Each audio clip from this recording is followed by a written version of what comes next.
अस्सलाम वालेकुम व्यूअर्स। आज हम आपके लिए एक नई वीडियो लेके आए हैं जिसमें हम आईसीएमएस से रिलेटेड डिटेल्स शेयर करेंगे। तो चलते हैं वीडियो की तरफ। सबसे पहले आप लोगों ने अपने ब्राउज़र में एक ब्लॉग ओपन कर लेना है, mediaworld01.blogspot.com। इस ब्लॉग का लिंक मैं आपको डिस्क्रिप्शन में दे दूँगा, आप लोग वहाँ से डायरेक्टली भी ओपन कर सकते हैं इस ब्लॉग को। तो ये हमारा ब्लॉग ओपन हो गया। इसमें डिफरेंट पोस्ट हैं, कोरोना वायरस से रिलेटेड भी हैं, न्यूज़ से रिलेटेड भी हैं। तो अगर आप लोग इंटरेस्टेड हुए तो आप लोग लाजमी चेक कीजिएगा। फिलहाल हमारी वीडियो आईसीएमएस से रिलेटेड है तो हम इससे रिलेटेड बात करते हैं। बेसिकली मैं आप लोगों को बताता चलूँ कि पाकिस्तान में 3 सर्टिफिकेशन टॉप पे जा रही हैं, सीए, आईसीएमए, एसीसीए। बहुत लोगों को सीए के बारे में बहुत लोगों ने सुना है, बट उनको ये नहीं पता कि उसमें कितने सब्जेक्ट्स हैं, क्या फ़ी स्ट्रक्चर है, कितने अरसे का है, कितने अरसे की उसकी आर्टिकलशिप है। तो इंशाल्लाह हमारी नेक्स्ट वीडियो सीए पे भी आएगी। अभी हम आईसीएमए से रिलेटेड बात करते हैं। तो ICMA basically stand for cost and management accountants, और इसमें हमारे FSc, pre engineering, pre medical, FA से रिलेटेड बैकग्राउंड जिन स्टूडेंट्स का है वो सब अप्लाई कर सकते हैं। बेशक उनके 50% मार्क्स हैं, और मेरे बहुत से बहन भाई हैं जिनका यूएचएस में एडमिशन नहीं होता, अपनी पसंद की इंजीनियरिंग यूनिवर्सिटी में एडमिशन नहीं होता। तो उन लोगों के लिए एक्सेल करने के लिए बहुत अच्छी फील्ड है, उनके लिए इस फील्ड में बहुत ब्राइट फ्यूचर है। अगर आप लोगों के जहन में ये बात है कि हमारा जो है कॉमर्स से रिलेटेड बैकग्राउंड है या इस तरह का कुछ, तो आप वो जहन से बिल्कुल निकाल दें। कॉमर्स से रिलेटेड अगर आपका बैकग्राउंड नहीं है, फिर भी आप इस फील्ड में एक्सेल कर सकते हैं। आप लोगों को ज़्यादा पता है कि कॉमर्स से रिलेटेड के जो स्टूडेंट्स होते हैं, एफएससी, प्री इंजीनियरिंग और प्री मेडिकल स्टूडेंट्स, उनसे ज़्यादा मेहनती होते हैं। तो मैंने खुद प्रैक्टिकली इस फील्ड में देखा है कि जो प्री मेडिकल और प्री इंजीनियरिंग के स्टूडेंट्स हैं वो ज़्यादा अच्छा रिस्पॉन्स देते हैं इस फील्ड में। तो चलिए हम आपसे कोर्स की डिटेल शेयर करते हैं। सबसे पहले मैं आपको बताता चलूँ कि आईसीएमए में टोटल 18 सब्जेक्ट्स हैं, 18 सब्जेक्ट्स हैं, ठीक है। और उनको किस साइड डिवाइड किए हैं? 3 लेवल्स पे: operational level, managerial level, strategic level. Operational level को भी आगे मजीद 2 सब लेवल्स पे डिवाइड किया: ऑपरेशनल लेवल 1, ऑपरेशनल लेवल 2, जिनमें 3-3 सब्जेक्ट्स होते हैं। ऑपरेशनल लेवल 1 में जो 3 सब्जेक्ट्स हैं वो हैं fundamental of financial accounting, business economics और business communication and report writing. Operational level 2 में 3 सब्जेक्ट्स जो हैं वो हैं fundamental of management, business maths and statistical inference और कमर्शियल लॉस। तो टोटल ऑपरेशनल लेवल में 6 सब्जेक्ट्स हो गए हैं। इसी तरह मैनेजरियल लेवल को भी मजीद 2 सब लेवल्स पे डिवाइड किया है: मैनेजरियल लेवल 1 और मैनेजरियल लेवल 2, जिनमें तीन सब्जेक्ट्स हैं। मैनेजरियल लेवल 1 में जो 3 सब्जेक्ट्स हैं वो हैं fundamental cost and management accounting, enterprise management, management information system. Similarly managerial level 2 में भी 3 सब्जेक्ट हैं: financial accounting, management accounting, corporate governance, business law and ethics.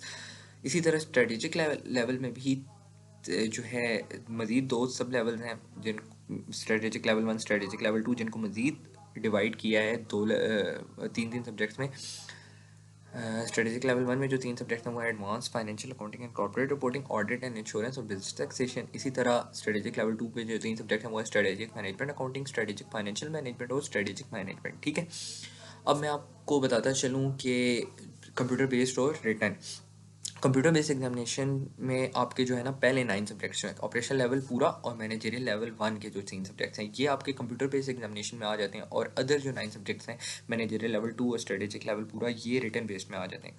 जो कंप्यूटर बेस्ड एग्जामिनेशन है बेसिकली उसमें 100 मार्क्स के आपके पेपर्स आते हैं। जैसे मैं आपको एक एग्जांपल दे दूँ, जैसे ये फंडामेंटल और फाइनेंशियल अकाउंटिंग का जो सब्जेक्ट है, इसमें आपका 100 मार्क का अगर पेपर आएगा 100 मार्क्स का, तो 3 एमटीक्यूज आ जाएंगे, मतलब 3 लॉन्ग क्वेश्चन जो 30 मार्क्स के होंगे, और बाकी जो 70 मार्क्स के हैं वो आपको आई गेस 47 एमसीक्यूज होते हैं। तो टोटल 100 मार्क्स का पेपर हो जाता है। इसी तरह बिजनेस इकोनॉमिक्स का अगर आप पेपर देखें तो बिजनेस इकोनॉमिक्स में 100 मार्क्स का अगर पेपर आ रहा है तो 70 एमसीक्यूज होंगे, कुछ 1 मार्क्स के होंगे तो कुछ 2 मार्क्स के होंगे। तो इस तरह, और इसकी सीधी सी एक ही स्कीम है कि 100 में से कंप्यूटर बेस्ड एग्जामिनेशन में मैं आपको बता रहा हूँ, अगर 100 में से आपने 50 मार्क्स क्लियर कर लिया तो आपका सब्जेक्ट क्लियर हो गया, ठीक है। कोई इतनी बड़ी साइंस नहीं है, बहुत ही आसान पेपर्स आते हैं कंप्यूटर बेस के। और अब हम एग्जामिशन्स की बात कर लेते हैं। तो एग्जामिशन्स में आपको बताऊं कि अगर आईकॉम के जो स्टूडेंट हैं उनको सिर्फ एक ही सब्जेक्ट की एग्जामिशन मिलती है इस फील्ड में आने में, फंडामेंटल ऑफ फाइनेंशियल अकाउंटिंग पहला सब्जेक्ट जो है बस। वो भी आपको आईकॉम में इतनी डिटेल से नहीं पढ़ाया जाता जितना यहाँ पढ़ाया जाता है, तो उसकी एग्जामिशन लेने का कोई फ़ायदा नहीं है। और अगर आप बी कॉम के स्टूडेंट्स हैं तो बी कॉम में आपको फर्स्ट 6 सब्जेक्ट्स की, मतलब ऑपरेशनल लेवल पूरा आपका बी कॉम में एग्जाम हो जाता है। ठीक है। और उसकी साथ एक और प्लस पॉइंट ये होता है जो प्रैक्टिकल मॉड्यूल्स हैं, मतलब एक CMA के स्टूडेंट को ये 18 कोर्सेज कंप्लीट करने के बाद प्रैक्टिकल मॉड्यूल्स भी लेने पड़ते हैं। तो अगर आप लोगों को मॉड्यूल से रिलेटेड इन्फॉर्मेशन चाहिए तो आप कमेंट सेक्शन में बताइए कि इंशाल्लाह हम उस पर एक और वीडियो बनाएंगे। तो जो BBA और MBA के जो स्टूडेंट्स हैं उनको फर्स्ट 9 सब्जेक्ट्स की एग्जामेशन मिलती है, मतलब कंप्यूटर बेस्ड एग्जामिनेशन के जो पहले 9 पेपर थे ना, वो जो है MBA और BBA के स्टूडेंट्स के लिए टोटली एग्जाम्ड है, और उनको जो रिटन के 9 पेपर हैं बस वो देने पड़ते हैं।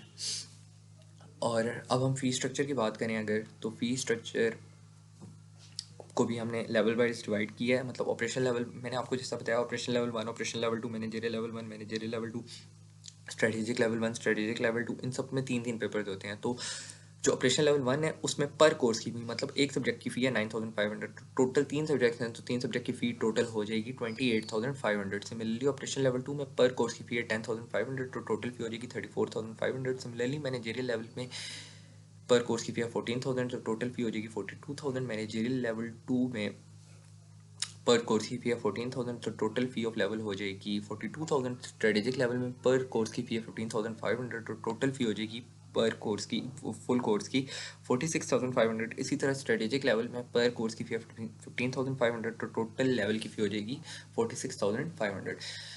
अगर आप लोग ये समझते हैं कि ये बहुत मुश्किल फील्ड है कॉमर्स से रिलेटेड, अगर आप लोग बहुत से स्टूडेंट्स समझते हैं कि जैसे CA बहुत मुश्किल फील्ड है, ये भी उसी से रिलेटेड फील्ड है तो बहुत मुश्किल होगी, अगर आप लोग दिन में 1 से 2 घंटे अपने पढ़ाई को दे देते हैं तो आपके लिए कोई भी फील्ड मुश्किल नहीं है।